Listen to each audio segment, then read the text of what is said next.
sigurado daw pong magpapasko sa kulungan ang 4 na pong sinasangkot sa flood control scandal. Ayon po ito kay Public Works Secretary Vince Dizon. Ayon kay Dizon, 4 na pong respondents ang siguradong magpapasko sa kulungan oras na maisampa ang mga kaso kaugnay pa rin po ng mga nabistong ghost flood control project sa Bulacan at sa Oriental Mindoro bago nga daw po magpasko. Kabilang dyan ang mga dating DPWH officials at sila engineers Henry Alcantara, Bryce Hernandez at JP Mendoza. Wala nga binabanggit dito na Roberto Bernardo. Gayun din daw po ang mag-asawang Curly at Sara Diskaya.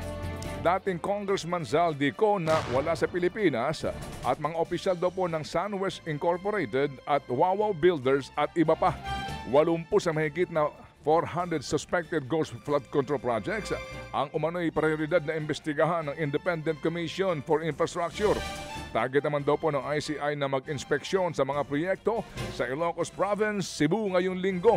Partikular din po sa mga lugar na lubhang nasalanta ng mga nagdaang bagyong Tino at ng Uwan. Samantala, hindi naman bababa sa 24 na opisyal ng pamahalaan ang nahaharap sa kasong administratibo matapos lumabag sa travel ban na ipinatutupad ng DILG. Ayon kay Interior Secretary John Vic Remulla, karamihan sa mga ito ay mga mayor na umalis sa bansa kahit inatasan nilang manatili para paghandaan ang superbagyong Uwan. Epektibo ang travel ban mula November 9 hanggang November 15 pero hindi ito nasunod. Ang giit pa ni Remulla, kung may konsensya raw ang mga opisyal ay malamang mas pinili nilang hindi na lamang umalis. Samantala, babawiin daw po ng ilang testigo ang kanila pong mga testimonya tungkol sa flood control scandal.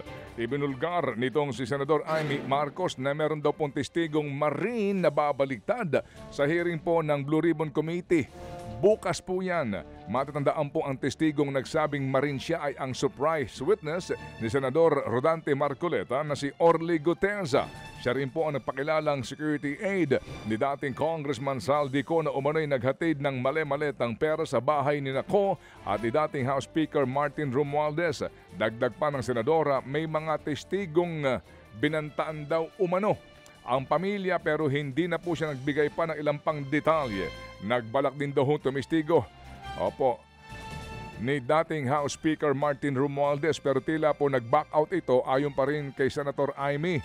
Sinubukan daw pong kunin ng News 5 ang panig ni Blue Ribbon Committee Chair Ping Lacson tungkol dito pero ang sabi po ni Senator Ping, birthday daw ni Senator Amy kaya ito hindi niya papatulan kahit ito'y mga guni-guni lamang ang kanyang mga sinasabi. Samantala na diskubre naman ng Bureau of Customs na dinoktor ng mga diskaya maging ang x-ray images at port of entry ng ilan sa kanilang luxury cars para makalusot po ito ng Pilipinas. Ayon sa Customs, pinagmukhang Raptor lang ang mamahaling Bugatti ng isa lang sa X-ray. Isa pang bonus daw ay ang pamimeke ng date of entry ng mga sasakyan kung saan wala ring certificate of payment ang mga ito. Paliwanag pa ni Customs Commissioner Ariel Nepomuceno, iba-iba raw ang port of entry na ginamit ng mga diskaya katulad ng Cebu, Davao, Batangas at iba pa. Ayon sa BOC, 17 sa 30 luxury cars sa mga diskaya ang may maayos naman na importation permit.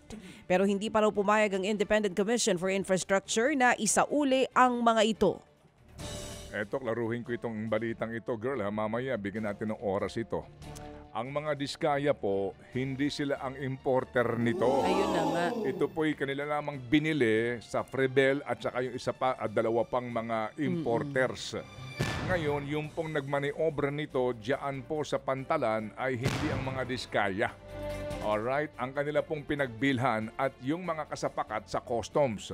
At nairehistro nga sa LTO dahil sa LTO ay mayroon din sindikato. Gusto ko lang pong klaruhin itong balitang ito, which is actually naman factual na mga pangyayari. Mamaya babalikan natin tong issue nito para mas maunawaan po ninyo. Kasi may mga ngayon po ibinebet ang smuggled na mga luxury cars pero yung smuggler nito hindi pa rin po napapangalanan, hindi po ba?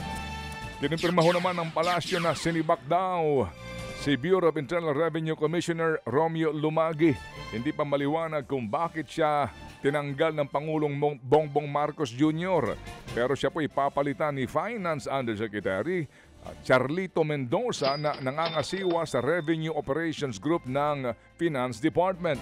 Bago po napunta sa Finance Department, naging District Collector din sa Customs sa Cebu si Mendoza mula 2019 hanggang 2022. Mga kapatid, brothers and sisters, saan ka pa? Dito na tayo sa totoo. Dito na tayo sa True FM. Mga kapatid, mag-subscribe and follow po kayo sa social media accounts ng True Network PH. Yan po kami. Hanapin nyo lang True Network PH, Facebook, Instagram, YouTube, TikTok, and podcast. Mapa Apple or Spotify man yan, mahahanap nyo kami. Lahat ng mga napapanood at napapakinggan nyo po sa programa, nasa social media accounts namin yan. So, paano mga kapatid? See you sa social media!